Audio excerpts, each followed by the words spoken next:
Welcome to the Sales Influence Podcast, where we talk about finding the why in how people buy.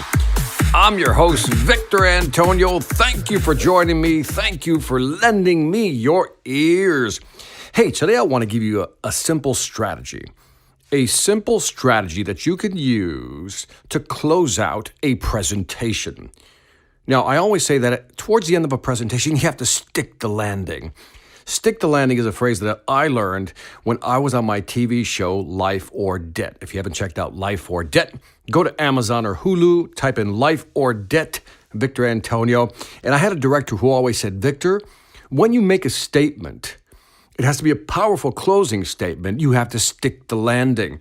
And obviously, he was using a gymnast analogy, right? Basically, when you come off the barge, when you land, you have to plant your feet. You have to stick the landing.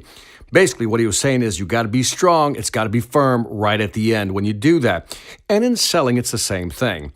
Towards the end of a presentation, we have to stick the landing. There's got to be a call to action. There's got to be a statement that we want made. There's got to be some type of commitment, some type of action we want the customer to take. So our job is to build that presentation so when we get to the end, we stick the landing when we make a final statement. Now, what I want to do is give you an idea of what this final statement should be. This is just one of many strategies I use, but I think this is powerful. What I want you to do is visualize.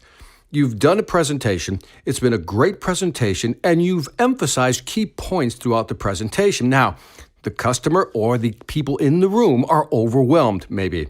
So what you want to do is you want to close out with 3 of your strongest points and then a call to action. So for example, visualize, if you will, your last slide has 3 data points on there, right? Let's say the first data point is 4, the number 4. The second data point is 10%. The third data point is $714. You do the presentation, and right at the end, you'll say something like this. Now, Mr. Customer, this is to your audience if it's a B2B scenario. He says, what we can guarantee is that you'll save on average with our platform and our software 4 days per month per salesperson. That's 4 days per month per salesperson. We also know that by using our platform, you'll be able to increase your conversion rate by a minimum of 10%. And then lastly, your average deal size using our platform will see an increase from what our numbers reflect of $714 based on your price points. And if you can reduce the number of days, increase your conversion rates by 10%, and increase your average order size by 714, isn't this something you'd like to take action on?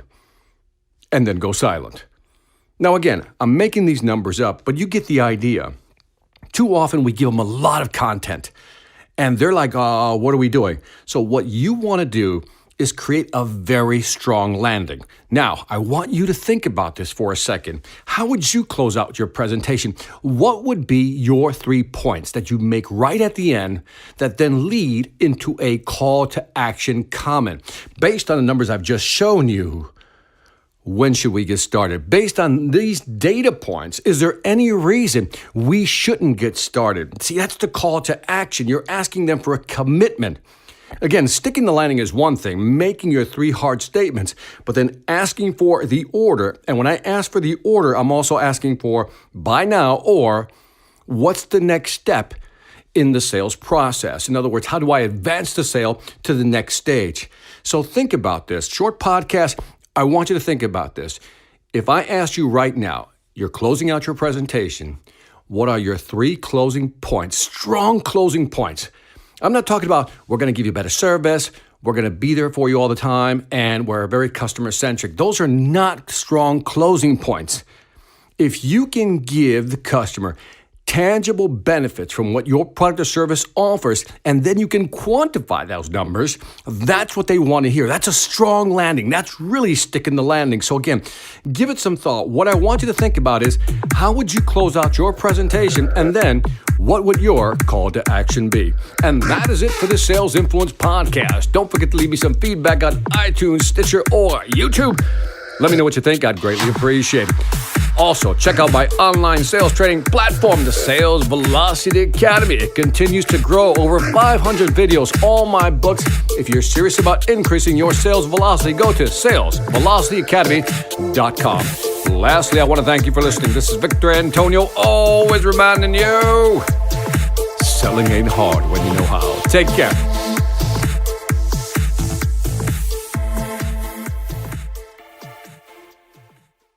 Hi, I'm Victor Antonio. I'm an author, sales trainer, and keynote speaker. I'm often asked, what makes a great speaker? Is it someone who delivers real content that the audience can use? Is it someone who engages the audience so they're part of the learning experience? Or is it someone who can motivate an audience to push them beyond their comfort zone and discover new abilities? The answer is yes. But the most important thing to remember is that I'm not there to look good. I'm there to make my client look good. Simply put, it's never about me, and it's always about them.